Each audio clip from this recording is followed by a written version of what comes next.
goal is to bring you your next favorite band.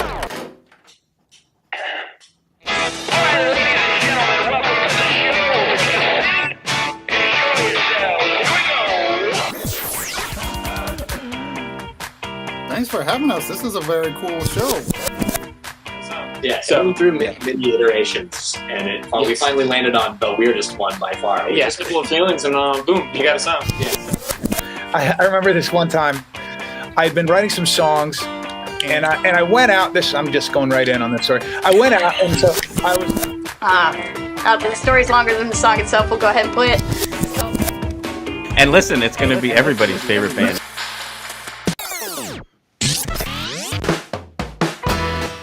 Welcome to your next favorite band. That's both the show title and our promise to you. We here at Stereophilia Studio are tireless in our pursuit of finding incredible, genre-defiant artists who are either a hot up-and-coming band or a group that has been delivering for years but have flown under the radar. Tonight, a preview show for Listen to the Dissonance as we bring you music, interviews, and details to get you ready for the event this coming Sunday.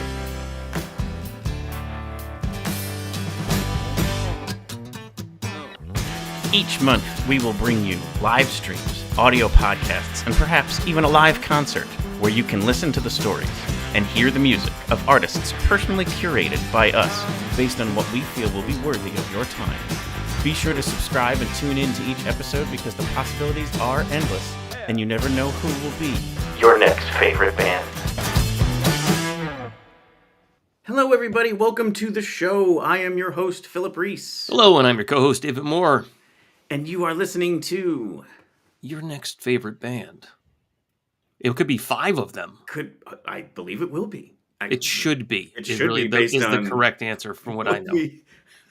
What we set out to do here on this show, and if we handpicked these 5 people, then they gosh darn well better be somebody's favorite. Gosh darn it. I'm keeping it clean tonight.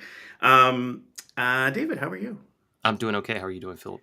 I'm great. I am bursting with my cup runneth over. I'm so thankful and excited for the build up here. There's been such a nice response to this event. I mean, I even was like listening to our own opening there, where we say each month we'll bring you, live streams, podcasts, maybe even a live concert, and that's exactly what we are about to do. I mean, we've done it before. This one just feels different. Well, there's 2 things in my mind that are different about this one. It is the largest group of performers we've ever had put together. True. And second, it is in a venue we've never done before, which adds a different flavor to the entire thing. Yeah, and the one thing I would add, because what I've been thinking about is we're not trying to duel this, whatever we're not trying to do a live stream and a show. Like, we're trying to do just a show. It's just a concert. Correct. For many reasons, but for one reason being that, it just felt like we wanted to maybe do that. Like, let's just focus on being the best in-person experience we could be and stop trying to please both. Because it seems like maybe the content would be different. Well, right, we discussed that, right? The structure gets a little different when you're dealing with just the room, or if you're dealing with just the stream. You can focus on what assets and strengths you have and try and make up for what detriments might be in place. But when you try and do both at the same time, unfortunately, it sometimes has a tendency to tie its shoelaces together. Yeah, exactly.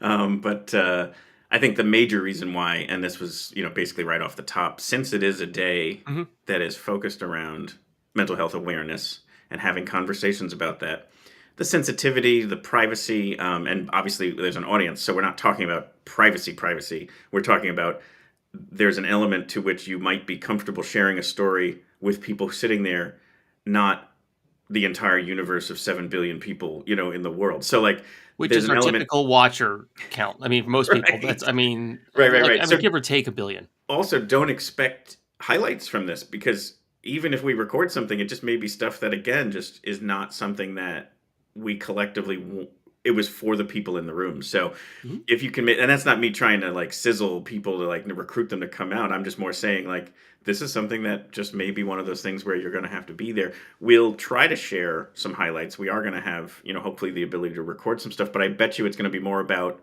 the music performances and not so much the speaking moments. Right, and I think you're right, and that makes sense to me, especially since there is both a sensitivity, but there's also the sort of in the moment of the room kind of thing that will be happening, because that's what we're trying to build in this case.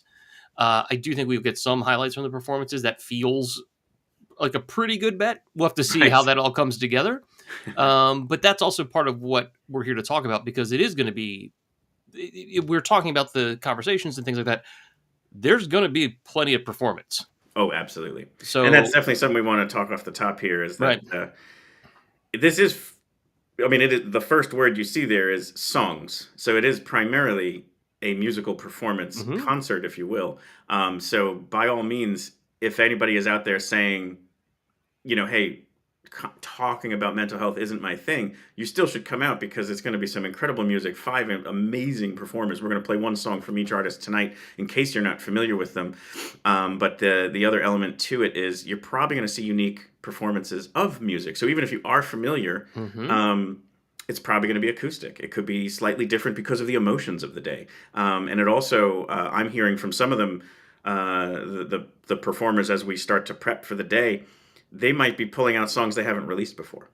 So they might have something that correlates, that they're just never released, but it is something that speaks to the theme of mental health. And so that is definitely a teaser to try and get you there. But that it is true that different musicians have shared that they might be playing something they've never done before. Yeah, I mean, I'm looking forward to the performances. It's the part that connects us all to music is the actual songs, and I'm looking forward to the stories. I'm looking forward to hearing about the artist's personal trip with mental health and how they've managed things, along with the fact of some of them work in the mental health field. Correct. Yeah, that's very true. We're definitely going to be getting into that.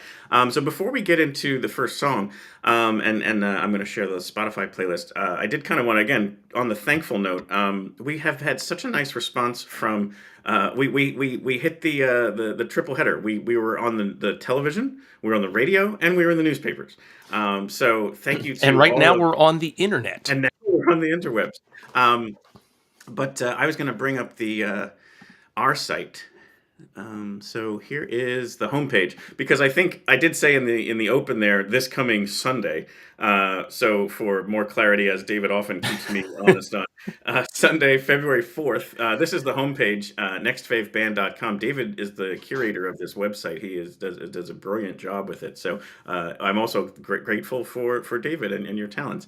But this is the homepage, and right here is where you can connect to the event page. As you can see there, Sunday, February 4th. The doors open at 1:30. The show should start at 2, maybe a little bit later if the tables are doing well, and we're going to get into that in a second. So if you click on details, you can see right here, this is where you would get tickets, $10, and it'll take you off to an Eventbrite page. So that's that. It's going to be here in Bethlehem at the IceHouse, or the full name is the Charles A. Brown IceHouse. I like to think of it as the Charlie Brown IceHouse. I'm sure somebody somewhere Yep. is always tripping over that. But literal IceHouse, like a house of ice back in the 20s, David? Would that be right? I believe it started in the late 1800s all the way through the early 20s, and that's how they would ship ice on the canal. I mean, there's 3 waterways that are right next to each other right there. It's a pretty interesting, there's a whole cool history thing that you could dig into as a whole separate conversation. Yep. And scrolling down, these are the 5 artists, and David has the linkable link there. I'm sorry, the clickable link.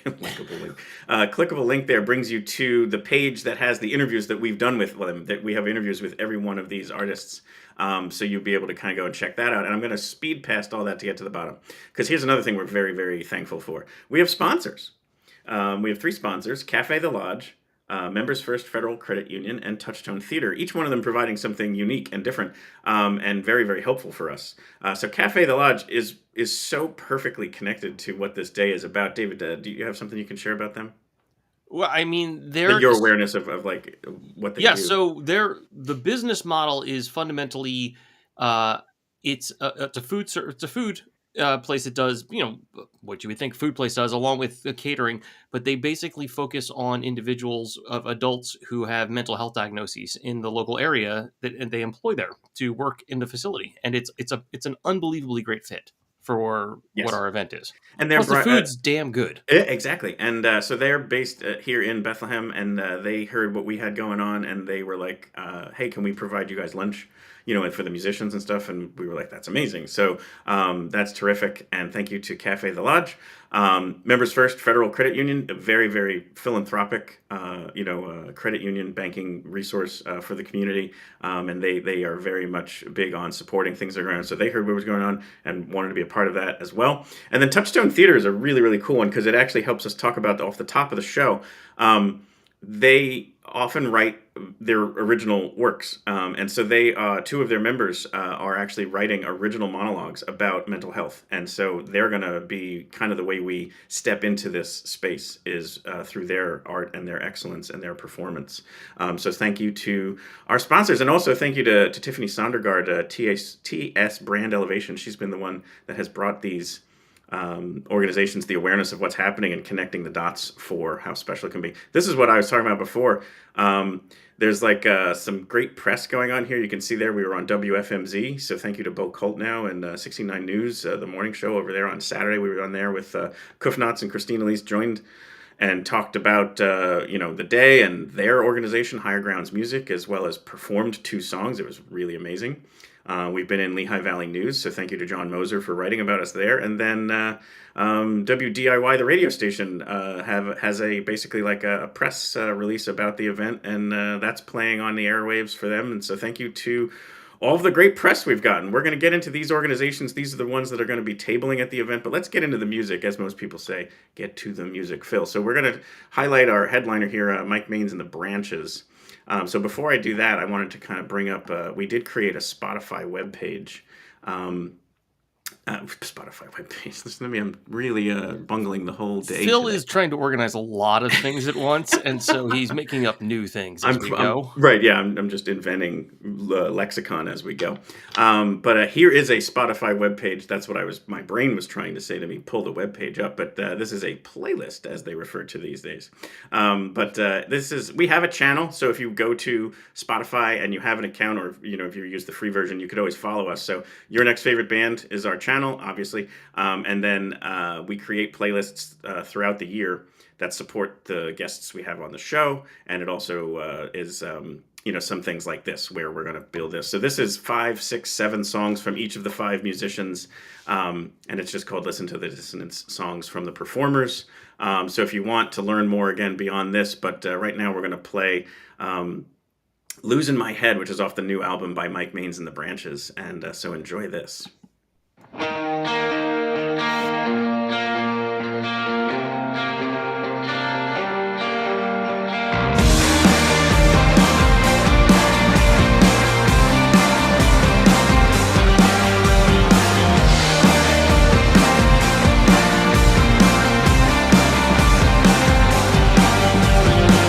so afraid to die, keep waking up at night, try calling heaven, the line is always busy.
So there you had Mike Maines and the Branches and their song "Losing My Head," and very clearly about struggles with mental health. And but I love the song. I mean, it's got such raw emotion. I mean, you're going to hear me say that obviously a lot, and I'm such a massive fan of Mike Maines. But David, do you have a little bio we can share, a little backstory about when we spoke with them and some of the stuff that Sure. that they have to kind of share? Sure. So we spoke with Mike Maine and the Branches. Well, you spoke with Mike yourself in October of 2023.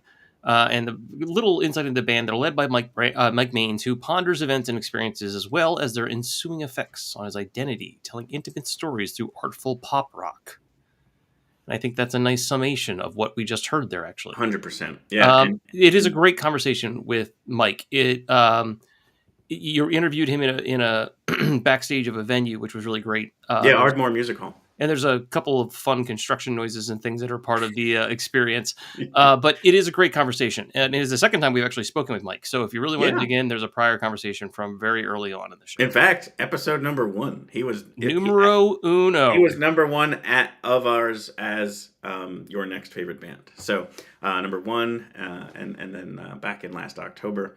And I've shared this a little bit. Like, that day was this was already brewing as an idea, a day about this. And that day solidified it. It validated it, and it made it somewhat the inspiration around we should do it. We should definitely do it. And I kind of asked him too, would he be willing to come back and be a part of it and share some of those same stories and play his incredible music. So when he said yes, I was like, all right, there we go. Let's find a day and let's make this happen. What's your schedule look like? Correct, yeah. And we deliberately chose February because it's a tough seasonal time for people. It's post-holidays. It's cold and dark. And it's just that time frame where maybe this is the time where you could feel the most alone or struggle the most with whatever's going on. So we deliberately chose February. And then we deliberately called it, Listen to the Dissonance, because we want to be able to listen. Like, first of all, just that first word, like, there's no pressure. It's going to be a safe space. It's going to be a room where if you don't feel, inclined to talk either, before the show or after the show about this stuff and you just want to internalize it, that's totally fine.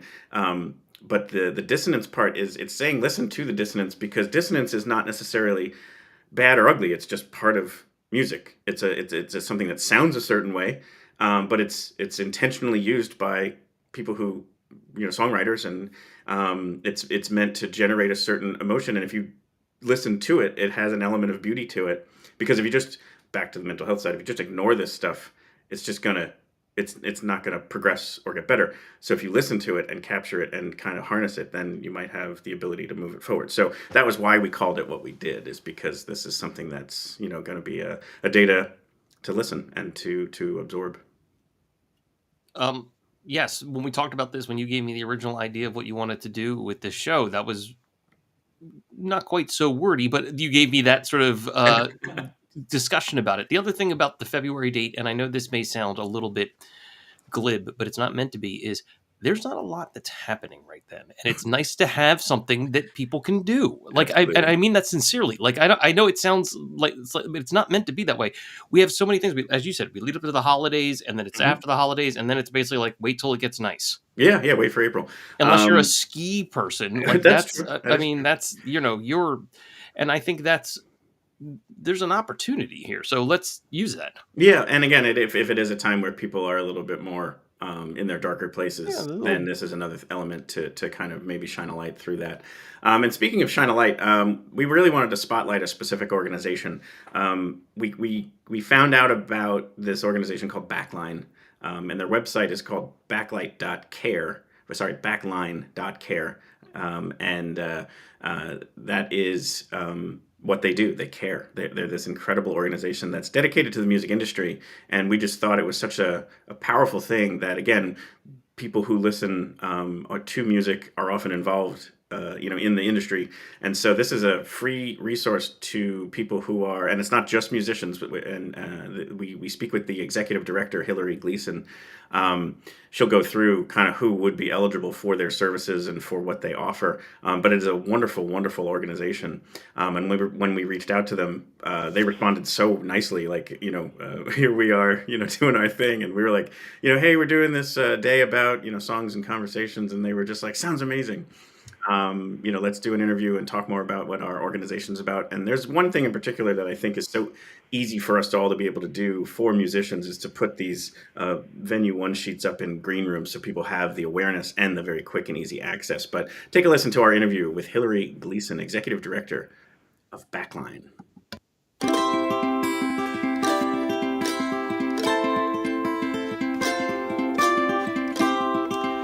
So we have here a very special opportunity. For those of you who are not familiar with this organization, I think you're going to be very impressed with Backline. And we have with us the very impressive Executive Director, Hillary Gleason. Welcome to the show, Hillary. Thanks so much. I'm really happy to be here. Absolutely. So when we were hearing from our interviewees, the various musicians we've had on the show, who were being brave enough and courageous enough to share, their mental health story and how they, persevere through it. We started to think about pulling together a day like we're doing today, and also then searched for organizations that would be supportive. Not necessarily even expecting that there'd be one out there specifically dedicated to the music industry. So we were thrilled to learn about it. We wanted to share it. And then you guys were kind enough to agree to be part of the day. So we wanted to kind of share here. So this is basically like the who we are. Backline is a 501c3 nonprofit that connects music industry professionals and their families with mental health and wellness resources. We want to build a safer and more supportive music industry by helping our community access quality mental health care providers that understand this line of work. And then their mission statement is to connect music industry professionals and their families with a trusted network of mental health and wellness providers. So that's a little background on there. But Hillary, if you don't mind maybe telling us a little bit of story about kind of like the origin, from what I understand there, this even for you personally was stemming from your connection to the bluegrass community and the loss of two people, where you felt like there was more that could be done to maybe have outreach for the various people who are struggling. Yeah, I am fortunate to be one of 8 co-founders of Backline, so it was certainly a collective effort. All of the co-founders had some connection to the industry, and in our various communities had witnessed loss, whether it's suicide, drug overdose, even just inability to continue making music is certainly a tragic thing that happens sometimes. And in the summer of 2019, we had a few direct losses in my community and those of my co-founders, where we just started to talk about this. And I was getting a lot of calls from friends all over the country in different roles in the industry. And I think I was on the receiving end of those calls, having a background in nonprofits. Sure. And generally showing up to be a problem solver and helper. But, I recognized I was not the only person getting those calls. And there was a real draw, I think, for myself and the folks that ended up being co-founders to have these conversations in a collective space. And rule number 1 of nonprofits is don't start a nonprofit. So that was certainly not the intention when we started to have these conversations. Sure. But as we set up conference calls with folks from across the industry, we talked to a lot of the organizations that served pieces of this puzzle and realized there was not one place to go that was could refer you out to different organizations for different needs in terms of mental health and wellness. So there are a bunch of amazing orgs that we now are partnered with that offer financial assistance or substance abuse treatment, all sorts of different things, but it's hard to navigate what you're eligible for. And, Sure. Running a Google search when you are struggling with your mental health is really challenging. Absolutely. I mean, like the hardest person to self-advocate would be someone who's struggling with a mental health issue. Like that's part of the difficulty is getting yourself up and out of that hole. Exactly. So we wanted to make that easier, to find resources that were specifically catered for folks in the music industry. And what we launched with was a case management program that, we've done the legwork to understand the different eligibility requirements, offerings, as well as build out a provider network. We now have over 650 mental health providers who have experience and understanding of the music industry. So when we are referring people out to these different resources, we know that they're going to be met with a general understanding of this lifestyle. Yeah. And we've put like 1,700 people through that program since 2019. So wow. Our launch date and our origin story is feeling farther and farther away these days. We're like in a world where Backline has existed and people have had a place to go and get safe, confidential help for 4 years now. Sure. But I certainly hold our dearly departed, close to me as we continue to do this work, and really respect and honor their contributions, both while they were here and their continued legacy through Backline. Sure. Yeah. I mean, let's talk a moment about like the music industry, some of those stigmas that would come along with asking for help when, let's say it's, rock and roll. It has the stigma of like, if you're wounded in some way, like, there's an element to it where there might have an aspect that would feel like they couldn't put that guard down. I have to walk around like I have it all together, or like I don't really care, or whatever, like these other different things that I'm sure, again, the professionals are looking out for, but also just that person having that, element to maybe the character they play of themselves on stage, or even the people around them thinking they're not in hurt or in struggle because of the way they carry themselves, to make sure that they give that person that space and that room to be down or to be, hurting. Yeah, the music industry is a challenging one. I mean, we've heard a lot of sayings come out of the industry, from the show must go on to, from great heartbreaks come great albums. Like there are a lot of cliches in this industry that ring true, I think, for a lot of folks. Affordability of this kind of care has been an issue for a really long time. And so I think part of what we're doing now is letting people know that we're taking affordability questions out of part of the reason you shouldn't get help. But there are certainly folks that are afraid to lose their darkness, right? Their identity is tied in some way to this struggle. And that is where all of the music has come from up to a certain point.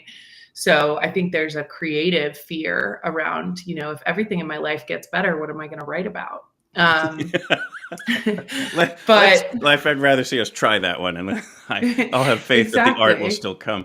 I think another one is that started to hit me as I thought about it more and more is you're touring. So you're not surrounded by a foundation of loved ones who can recognize you're starting to maybe trend in a dangerous or darker direction. You're surrounded by total strangers who maybe think this is normal for you. Or how are you going to have help when you're going across state lines and a lot of this stuff is state regulated?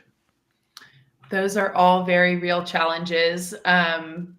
We do serve a lot of touring folks. We also serve people at home. And I think, as rigorous as touring is and the difficulties there are people at home who also mask this from their loved ones, and it's hard to get help there. There are a lot of unique pieces to it, which is, I think, part of what we've really focused on, is that there is no one size fits all here. What is going to work for a touring artist might not work for their agent or their crew person or even another artist in the band.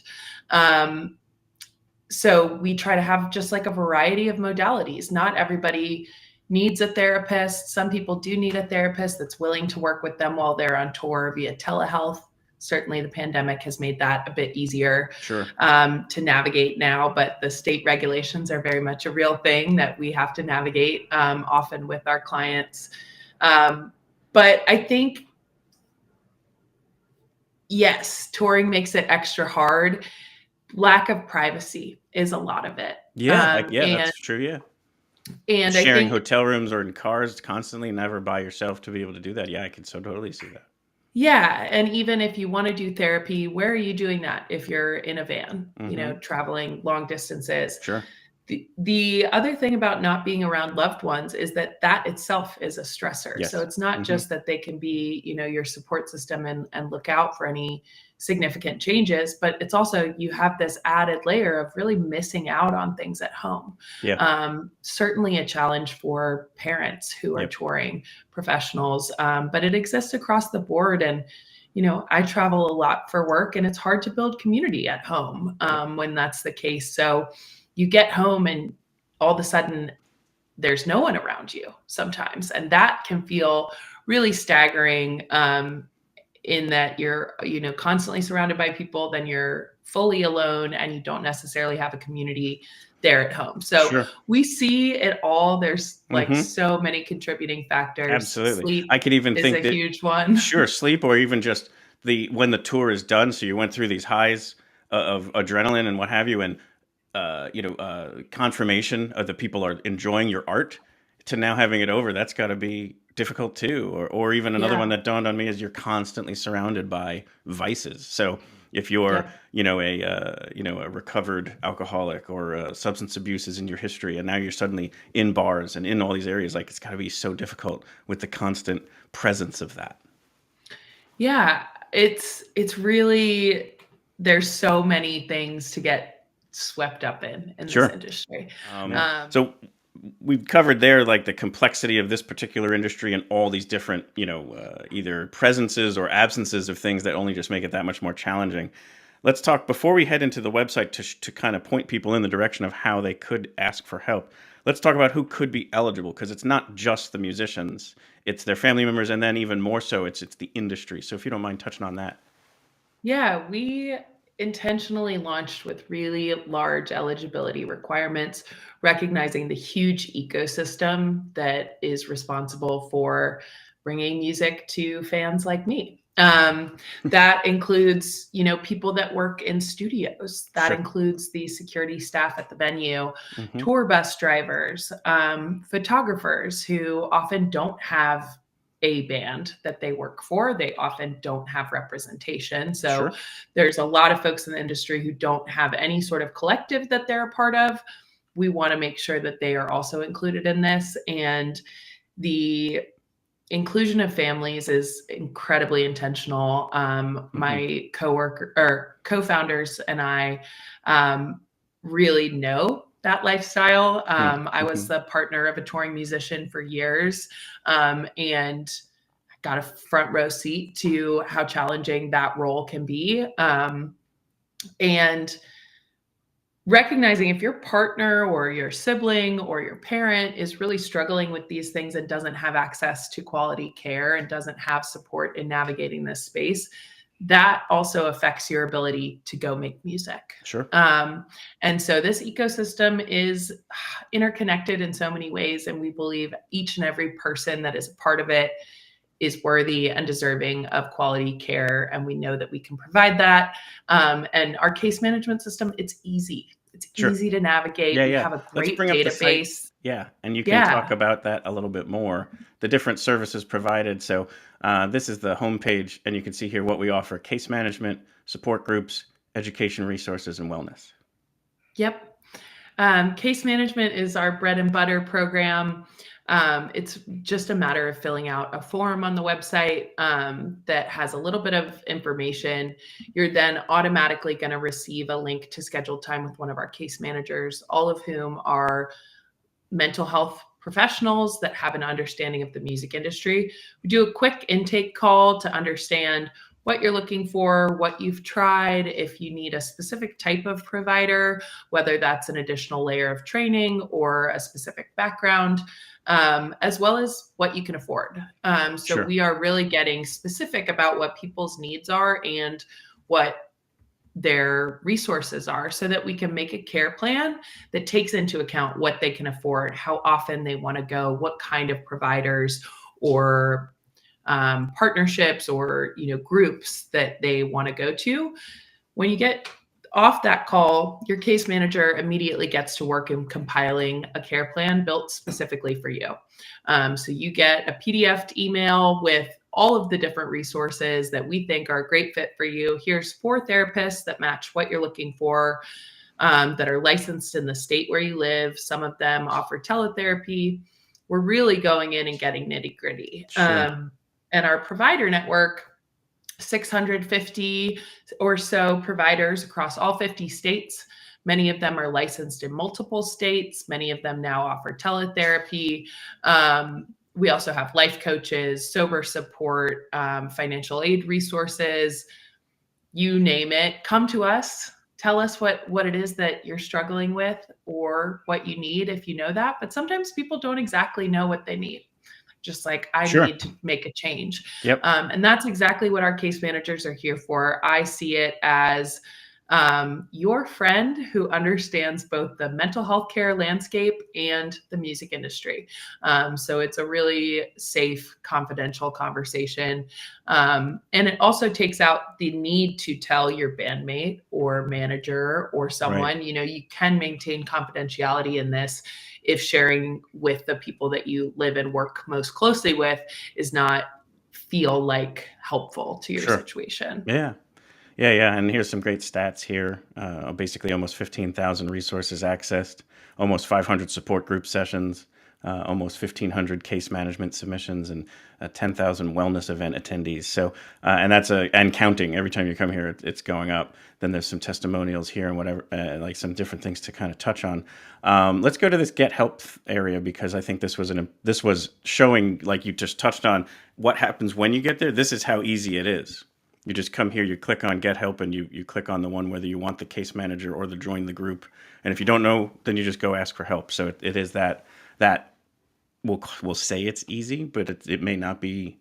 But it is this much of a click is away is when the help is. Yeah, connect with the case manager. Why don't you click on that? That's really, so it outlines our eligibility requirements here. And then the form. So the form is pretty short. It's going to take you about a minute and a half to fill this out. And then hit submit. And then you're looking for either a text message or an email, based on what your selection is there, that has, a scheduling link. So you can automatically go in and say, okay, I'll talk to my case manager on Tuesday at 2 p.m.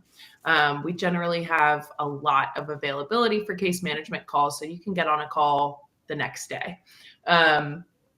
It's really easy. It works wonderfully. All of the testimonials that we've gotten from this program speak to the life-changing resource that this is, where you take away the guesswork and you actually get to talk to a real human who's building you something that is really like a roadmap to care. Our support groups have become another important part of our work. We actually didn't see them coming, didn't really plan to launch support groups, but we launched them the first week of the pandemic in 2020, recognizing that people just needed a safe space to convene. And it does seem like often the fact that you don't feel alone is a huge, foundational help in and of itself. Definitely. And, for music people, sometimes the struggles don't feel like you can talk to your friend who works a regular 9 to 5 about them. Right. Because there is still just like a gap in our lifestyle. Right. And so the support groups, everybody there works in music, and there's therefore, a baseline understanding of some of these different things. And people come into the groups and talk about all sorts of different challenges, substance abuse, sexual addiction, partnership issues, I don't know how to communicate with my band right now. We're really in a tough time. It's a safe space to have those conversations. All of our groups are moderated by licensed professionals. And so if there is a need to get you additional care or escalate the conversation, we are on, in the group week over week to do that. But they've been a really powerful program for us. And then wellness goes hand in hand with all of this. And like we said, there's no one size fits all. So sometimes people are just looking to improve their day-to-day life.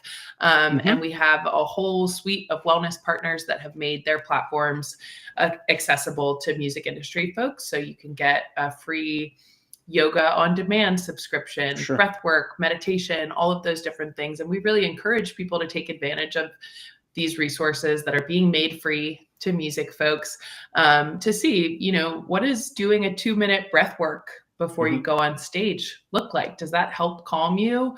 Does that help calm you down at the end of the night so you can get some sleep?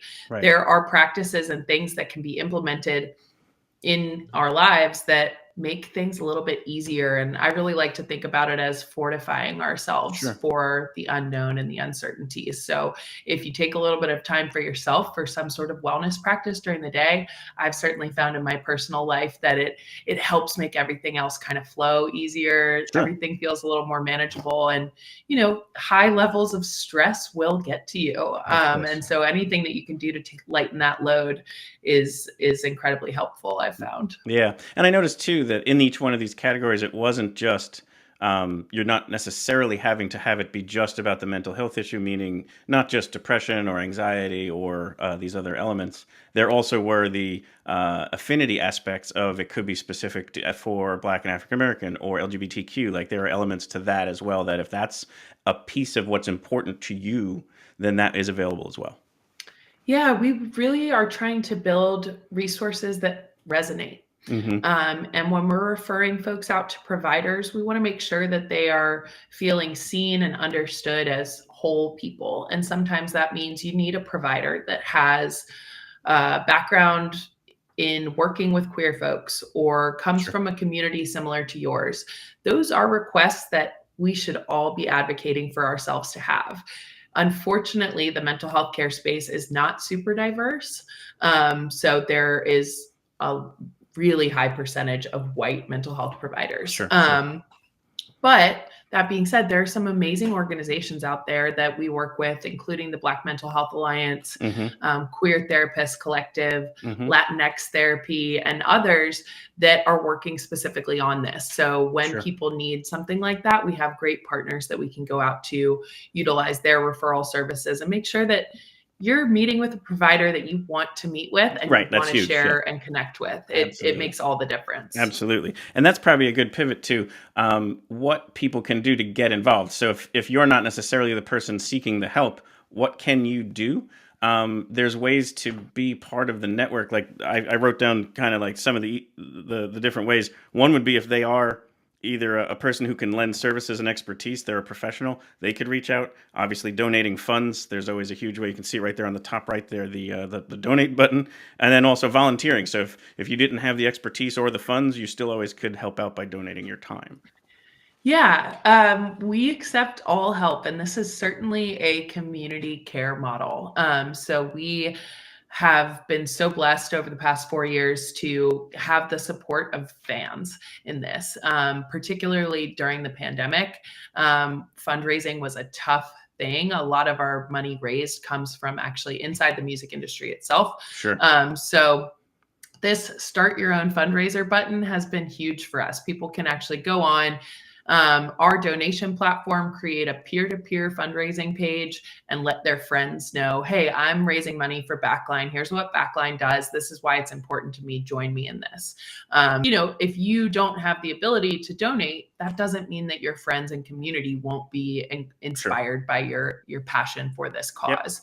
Our referral network is just that. It is our providers. That includes wellness providers, coaches, therapists, all sorts of different things.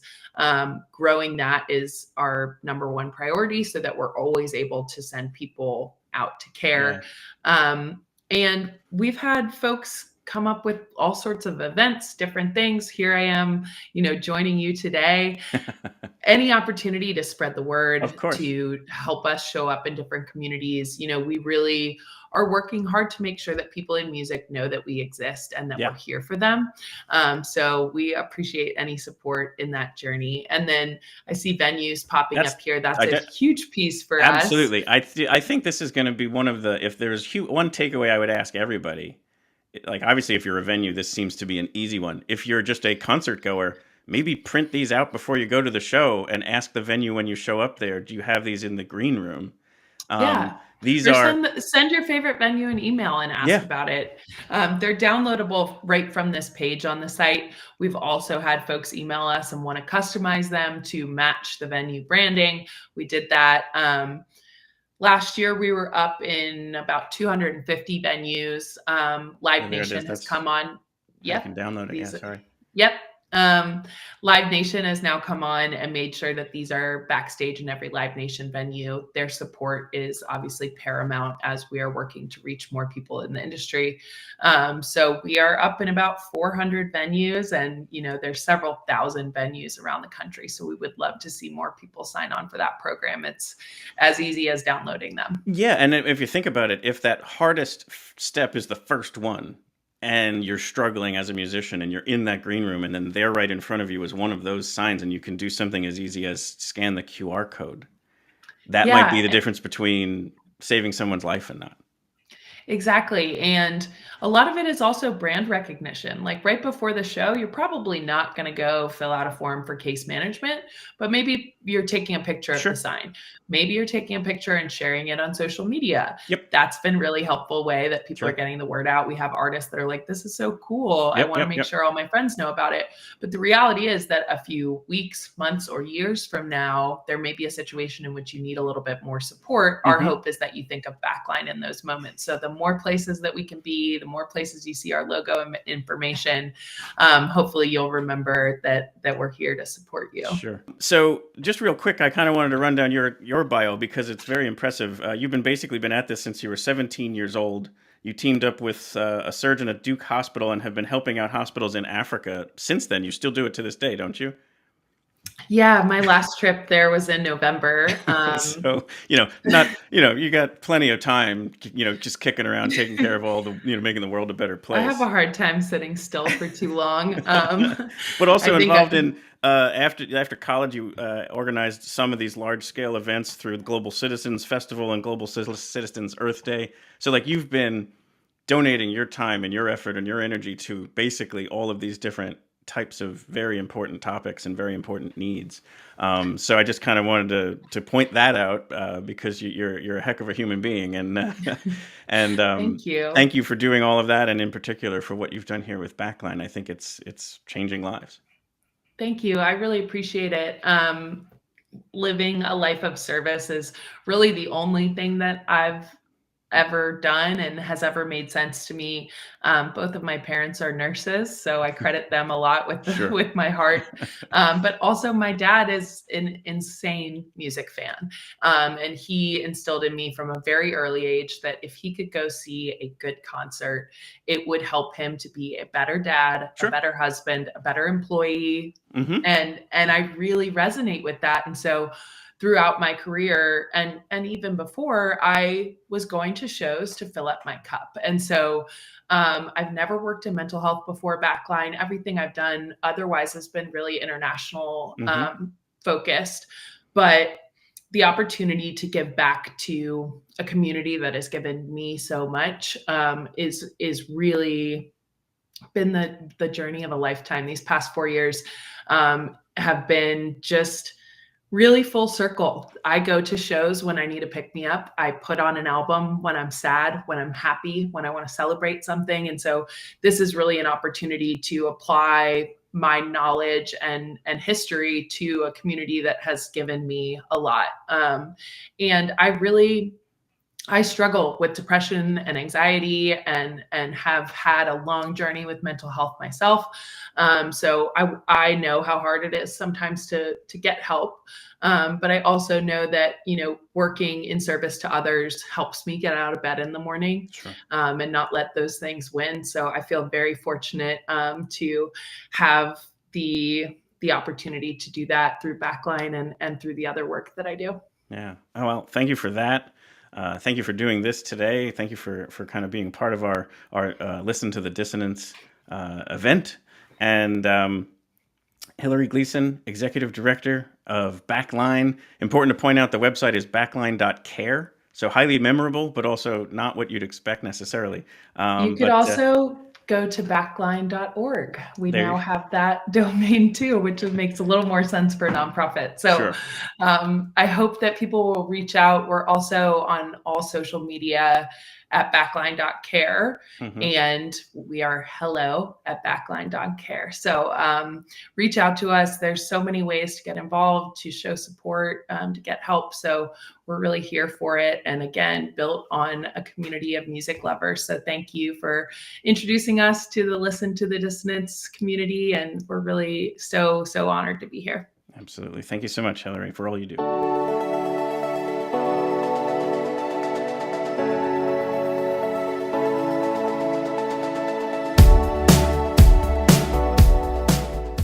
Thank you to Hillary Gleason and to Backline for joining us to share that story and all the information about the resources and who'd be eligible, and just how amazing that is. I hope people got something out of that. I see some of the chat here, so thank you, Laura, for tuning in and for sharing your thoughts there. And I know your connection to the industry as well, so great to hear from you and from others. So, David, what'd you think of Backline?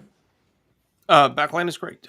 We've talked about them. I've done some research into them because of setting up this event, and it's great to see the people behind the scenes. That was a great conversation that was had. It gives you a lot of insight and shows a lot of the tools that are out there for people that are in a job or the related fields. That, as you indicated, some of the shortcomings of crossing state lines, all those things, privacy issues, and the complexity of that kind of doing that. Yes. So it's great to see that them reaching out. Their involvement with Live Nation is big because of the number of venues that they run.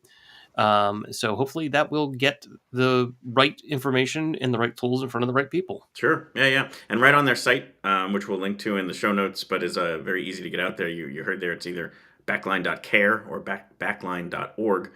You go to those, venue one sheets and they're downloadable. You could, like she said, email it to your favorite venue or anything you're aware of, post it on social media and make people aware of it. It's a very easy thing to do, and it could be quite powerful. Agreed. So moving on, let's get back to some more music. And the second performer that we're going to highlight here is Rachel Ana Dobken. And she has some brand new music out. She has an album that's imminent to be released, and it's called Acceptance. And it's very much about mental health, accepting, things like grief and the way things are and moving through that. So lots of songs and music coming from her. This one happens to be about a little bit of a breakup love song, but it's a great track. It's her first release off this album called Cruel, Cruel, Cruel. Cruel, cruel, cruel, the way you love to disappoint me. Well, emotions based on emotions will only ever get in the way.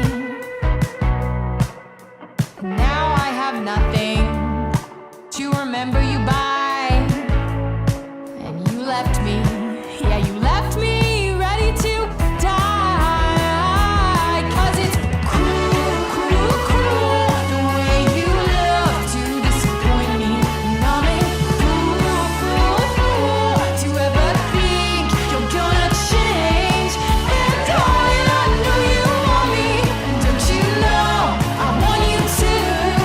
And darling, I know you need me, and don't you know that I need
Rachel Ana Dobken with Cruel, Cruel, Cruel, out of New Jersey, Asbury Park. David, anything else to share from our conversations with her?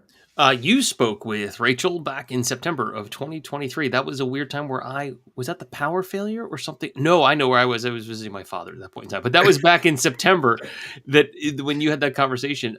So she's we'll give you this little brief bio blurb for anyone looking to check her out. A raw and honest performer with an emotionally captivating stage presence that is like that of Janis Joplin or Jeff Buckley. She is also, fun fact for music, one of 2 performers who are drummers that will be at this performance. That's true. That is true. Which is a large number of drummers who are in this concert perforance. But they won't be drumming that day. They will be... No, not that I'm aware of, at least. You can see from her video there that she is just an all-around rock and roller. Like, plays the guitar, plays the drums, rides a skateboard. I think she rips. I think she's got great music and it's super fun. So like the interview with her was great. And having her part of the show is just going to be so excellent. So thank you to Rachel for all of that. Moving on, we have another. This is more like a 10-minute interview we did with NAMI Lehigh Valley. So NAMI stands for the National Alliance on Mental Illness. And they have chapters throughout the country. So we touch on some of that. And they are actually also going to be a part of the event. They will be there that day. So if you have an interest in learning more about their services off of this, you can obviously check out their website, or you can talk to them at the event. And we'll get into that in a little bit. But here is our conversation with Mitchell Lopez, the Director of Community Outreach of NAMI Lehigh Valley.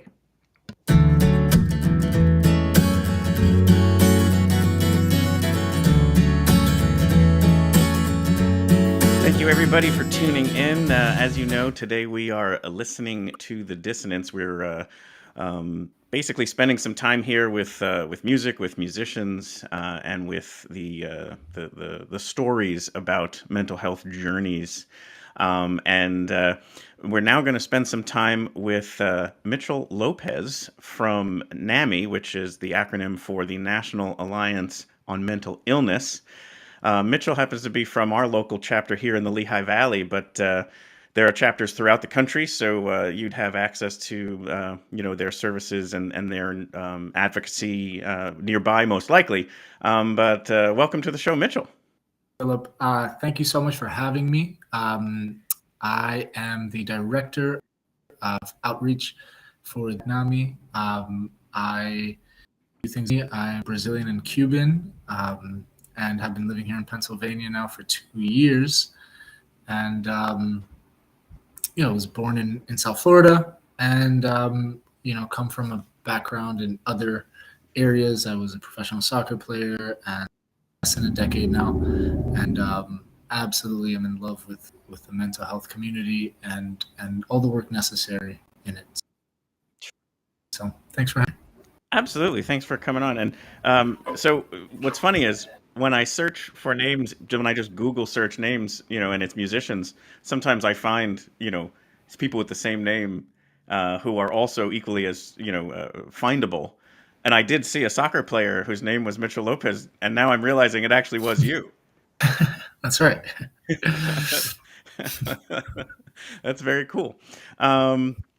So I wanted to start with the national because I think it's a very it frames the story where NAMI kind of comes from. Like the original organization, if I understand it, kind of starts in Wisconsin, right, where two mothers were frustrated by the stigma and the lack of services available. Locally, and really it was but not unlike the story that you're talking about with regards to people in the community and seeing that we have these issues that aren't being addressed properly, and what can we do about it? So it has a strong grassroots background.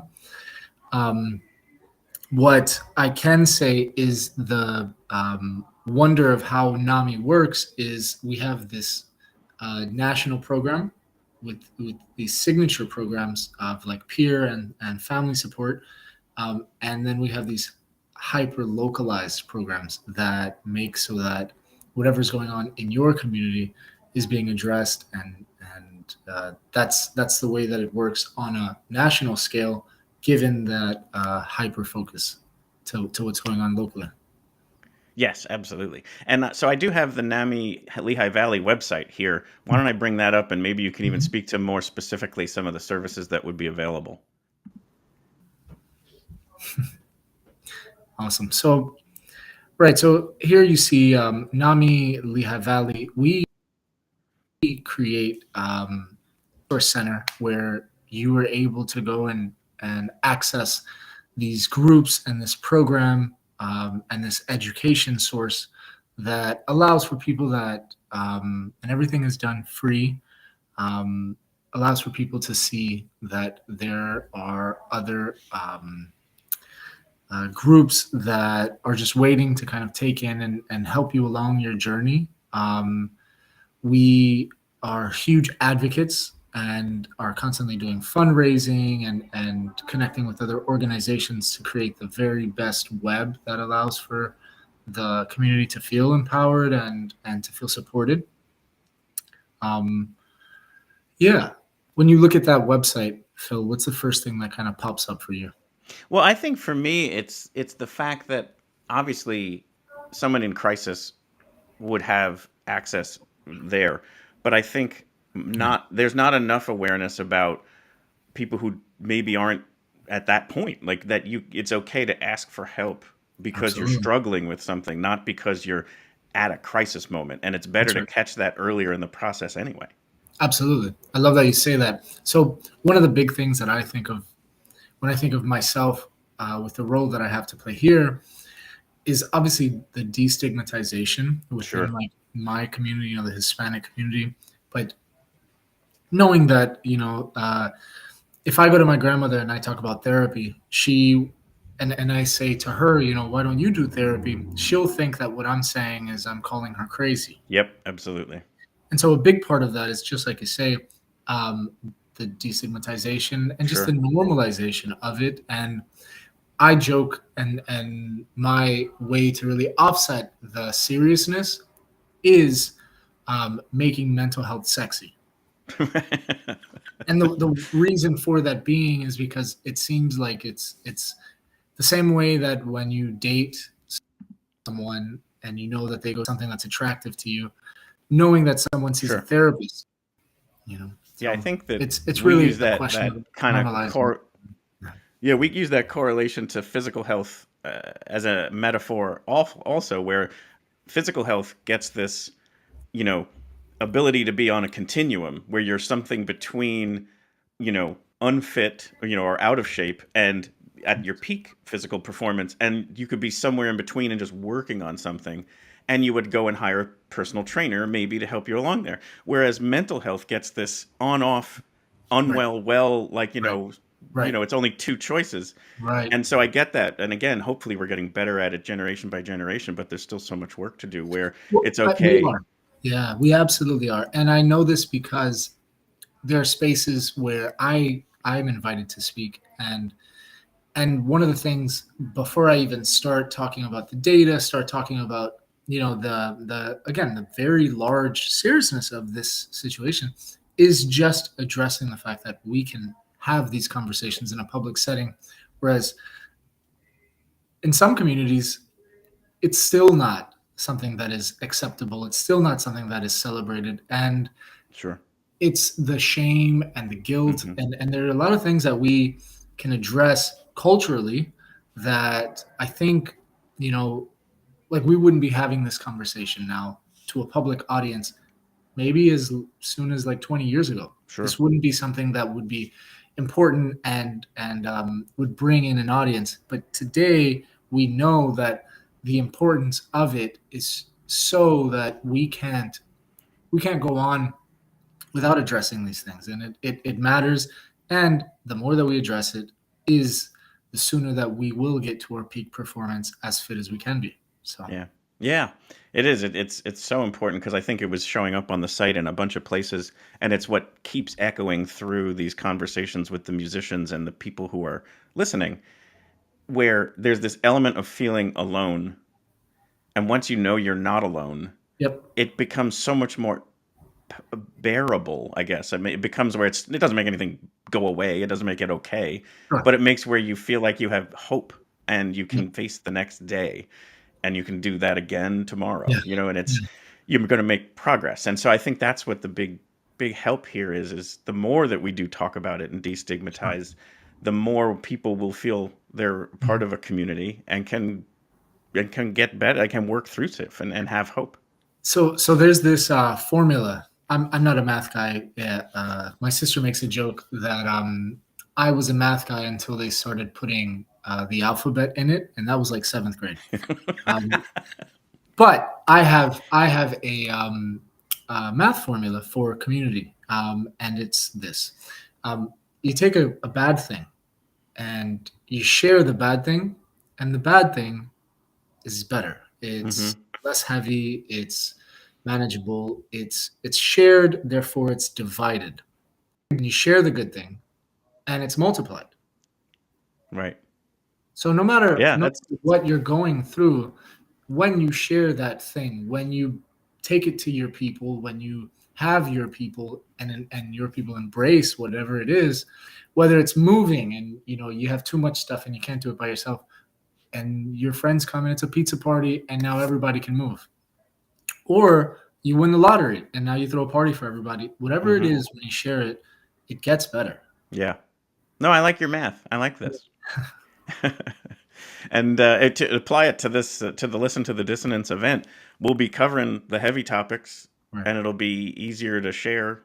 And then we'll be enjoying this brilliant music, and it'll get amplified. So we're going to apply your math to that day. My sister will be proud. So I guess let's really get to the specifics of if somebody is out there and wants to learn more about how they can seek help either for themselves or a loved one, what would be that first step in how that could go for them? So they'd give NAMI a call.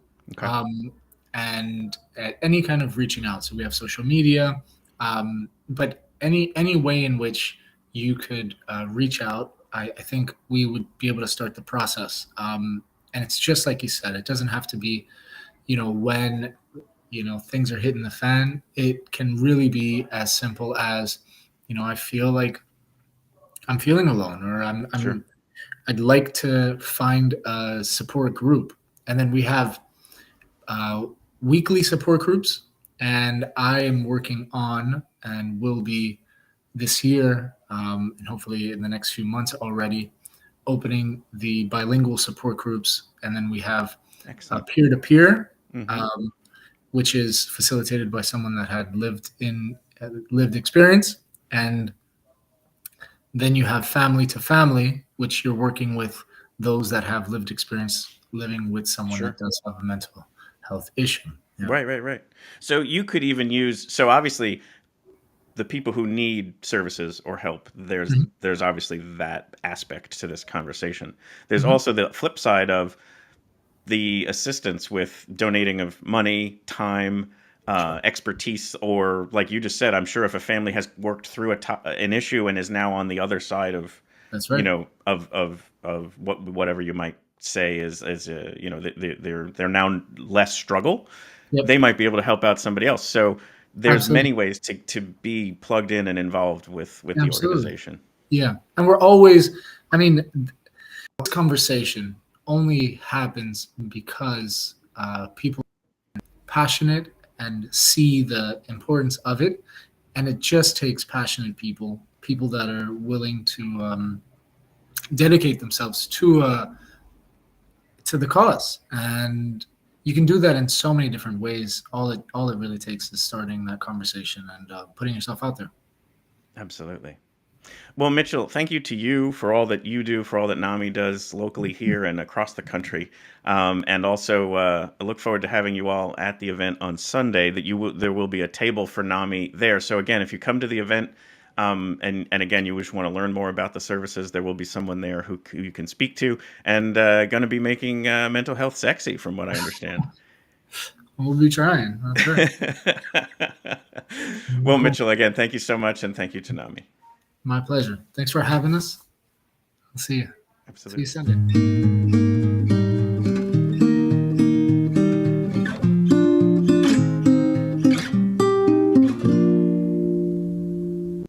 Mitchell Lopez, Director of Community Outreach, NAMI, Lehigh Valley, making mental health sexy. I really like what he's doing there. And I also like his math formula. That seems to work for me too. Divide the sort of the bad burden and multiply the good that is out there. Yeah, I mean, I hope that the math holds up, because that sounds great. It certainly does. So I also think too, for both of those organizations, donations are huge. So if anybody is out there that is capable of making a monetary donation and is so moved to do so, I think both Backline and NAMI are great organizations to consider for that. If that's not something that you're capable of monetarily, but you're moved by what they do and you want to maybe donate your time or just help advocate for, you could reach out to them in those ways as well. And I'm sure they'd have many ways to utilize that energy and that empathy and that passion. So definitely something we would hope to kind of foster as well.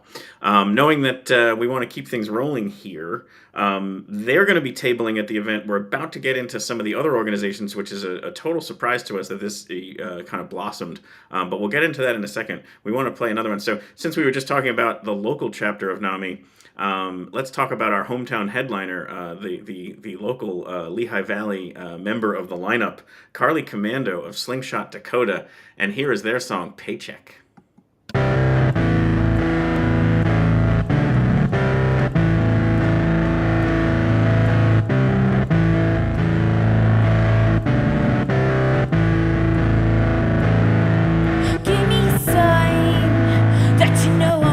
Give me a sign.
You're watching Audio Tree Live. We're here with Slingshot. That was, we borrowed that from Audio Tree because I wanted to be able to show them live. I mean, it's just so amazing to watch them, to really prove it to you that that's just two people who create all that sound and that brilliance.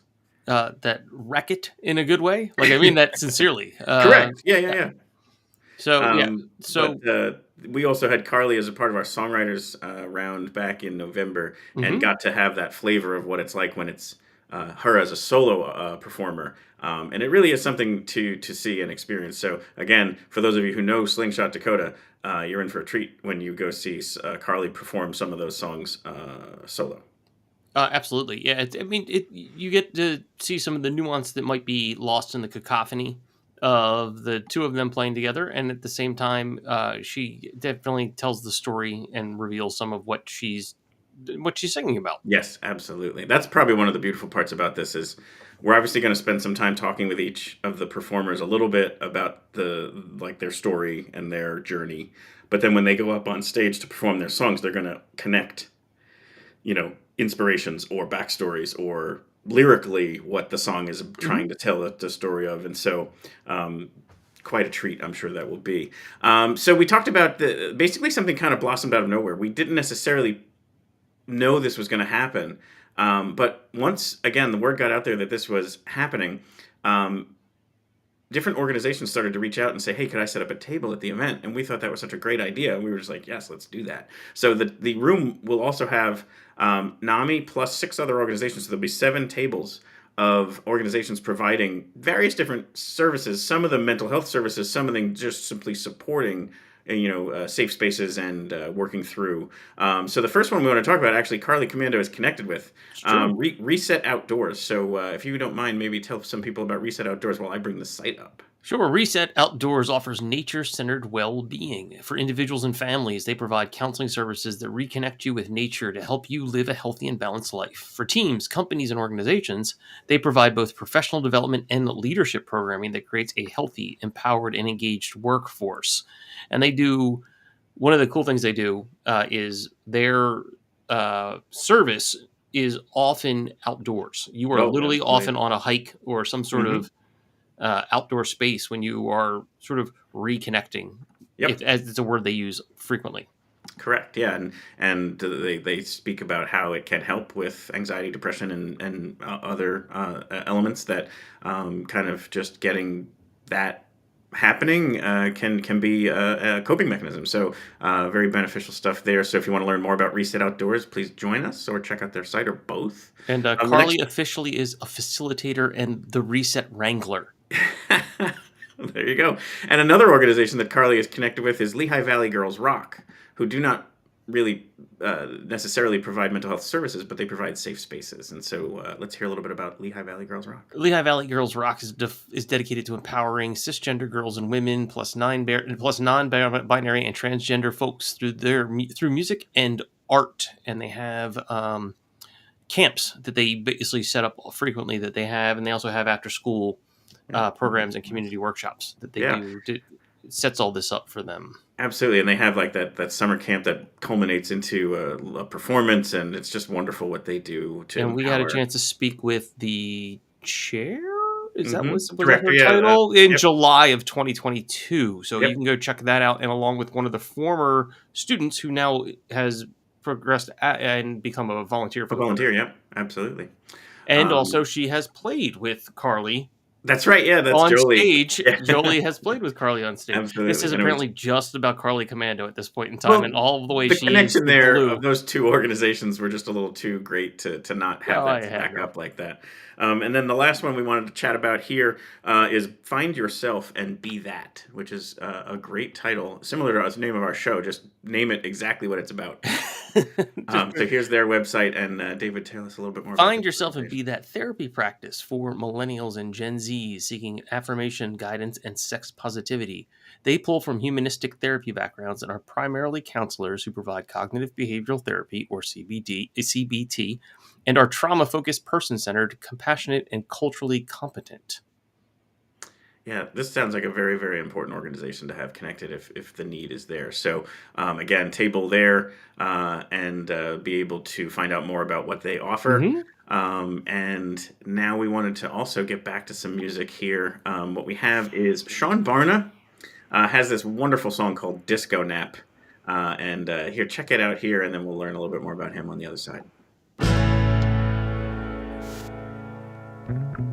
Come with me, we'll walk ourselves down Main Street. Last night was a bitch, that guy, he just wouldn't leave. And so I finally told him,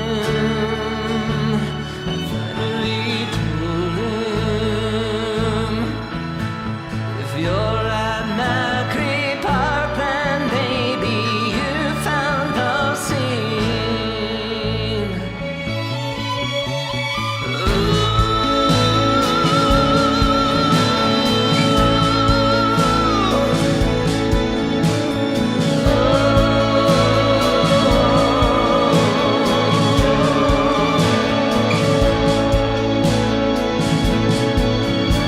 I came here for the music, but I'm not enough. With all these bars and hospitals, can't keep my head up. So I take a little disco now. Take a little disco now.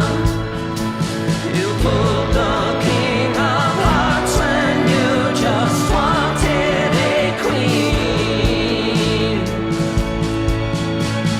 And I gave you an audience, was in it for me. And baby, I could use a pack of cigarettes. And I've been going hard, but I still have some left. And I will always be your daddy's little girl. I will always hide my bruises with my best pearls.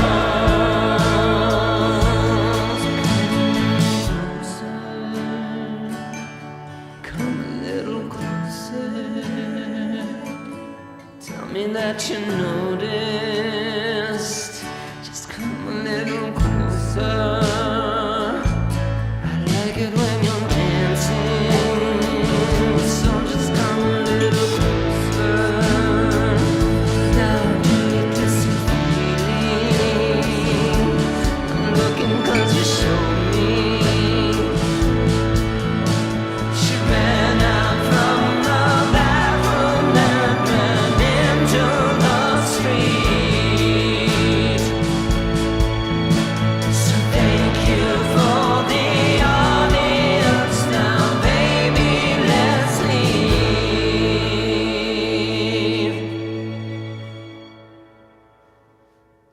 Seán Barna, Disco Nap. Such a unique voice. I think he's one of my favorite artists that we found in 2023. I hadn't heard his music before. But I just think he's putting out such unique music, important stories to tell. Give us a little feedback, a little backstory on Seán Barna. We spoke with Seán in July of 2023, and he is a viscerally outspoken artist who uses empathy, intensity, and his experiences living in New York City and Los Angeles to shine a light on the darker corners of the queer experience. Yeah. Totally distinct vocal. And it is part of his, it's such a great sort of artistic tool that he has at his disposal, is what he sounds like. If you listen to the interview, you can find out who his famous rock star friend is, and that would be something to go find out in that interview. Yeah. And I just think too, like, the structure of that song is like nothing you would ever be taught. Like, that doesn't follow any formula whatsoever, and I love it. I just think it's pure raw emotion and lyrics, and he's just putting it out there, and I think it sounds great. Yeah, I mean, he's great. It's the album that comes from is worth, not just that song, but the whole album is extraordinary. It is. It really, really is. And then 3 more tables to share, and then we're going to close this out with some very cool vibe. But we're going to talk here about Project Healing Hive, which is a very interesting one to learn about. Project Healing Hive is a grassroots organization founded in 2019. Their mission is to improve access to evidence-based complementary and alternative medicine for overall health and mental wellness through research and development, advocacy, and community-based services. We have it all here. There's lots of great info here. And again, they'll be at the event tabling, so you can always learn more about what they have there. They have a really good YouTube page as well. You can learn more through some videos that they have up there. So that's something to check out. Next, we're going to talk about the organization Lovely Little Lotus. The Lovely Little Lotus was founded by Larissa Nato. She says yoga can be more than just exercise. In the right setting, it can also double as therapy. And she has made it her mission to make that mindfulness and healing accessible to anyone who seeks it, including people who are autistic, blind, or deaf, or who are hard of hearing. Yeah, I mean, just some very, very cool. I mean, obviously, yoga being a very helpful way to get through and center, and then especially for those with some special needs who can be helped by this as well. So thank you for joining us, Lovely Little Lotus. And then lastly is the connection to the closing band as well. We have Higher Grounds Music. Higher Grounds Music is a community-centered organization that uses motivational classical hip-hop to foster community growth. Each experience is designed to create a supportive environment to promote self-expression, nurture group cohesion, and enrich social emotional growth. And here it is. Not exactly a surprise, but it is Knotz and Elise are behind this one. If you come over here to the contact page, it tells you that Elise is a board-certified music therapist, licensed professional counselor, and an adjunct professor. So quite the talent there in the music therapist area. And a whole lot of initials after her name. Absolutely. So in addition to being amazing songwriters and performers, really doing some very special work there too. And that comes up in our interview with them as well. And we're going to close things out here. So no closing credits today. We just hope that maybe you might consider supporting these organizations, learning more about them, and joining us on Sunday, February the 4th, here in Bethlehem at the IceHouse. All the details are on the website, including getting tickets along with all of these organizations, both the national ones and the local ones that we're supporting for this, along with information about all these artists. Check it out. Lots of great stuff on that page. And one thing we always like to mention too is it's a $10 ticket.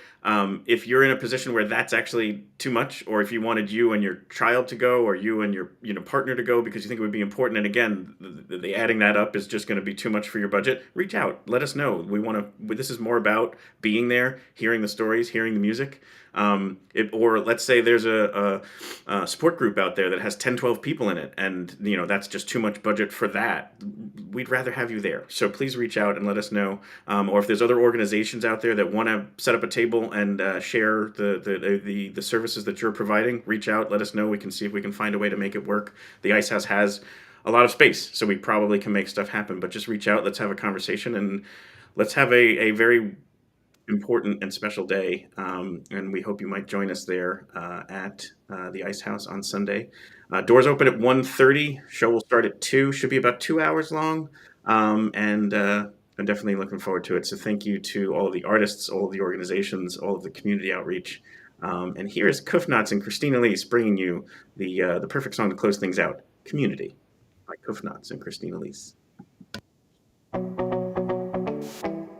This is like sit down hip hop in here, and but if anyone wants to get up, I think there's a little room here to dance. You can come on stage and dance. Community, with a focus on the word unity.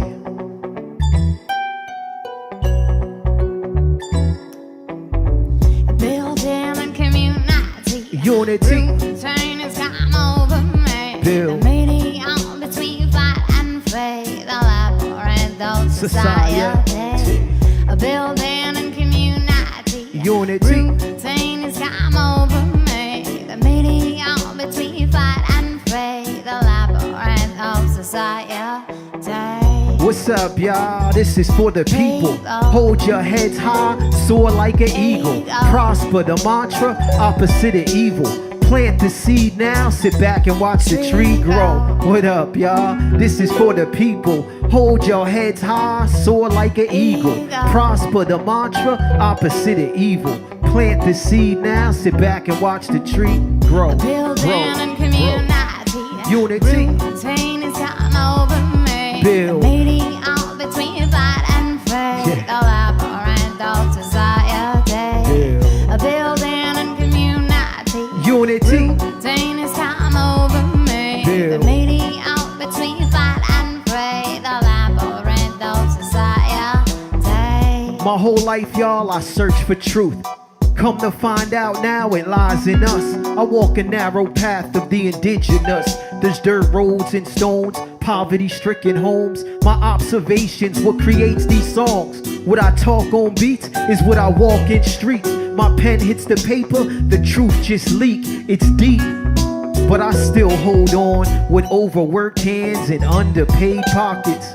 That's typical for the average. And if our records don't sell, we stuck in this. It's all love though, I wouldn't change a thing. Cause what's better than the struggle to build a man? You master the circumstance and walk through lands, knowing your next step is all part of the plan. To avoid sinking under, we must overstand. Building and community. Unity. Routine is time over me. Build. Meeting out between fight and fray. The labyrinth of society. A building and community. Unity. Routine is time over me. Build. Meeting out between fight and fray. The labyrinth of society. Society. UNIT. Wow. UNIT. Wow. UNIT. Wow.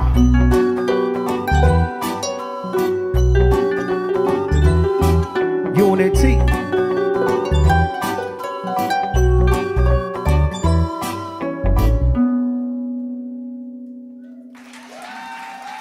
Everybody Sunday.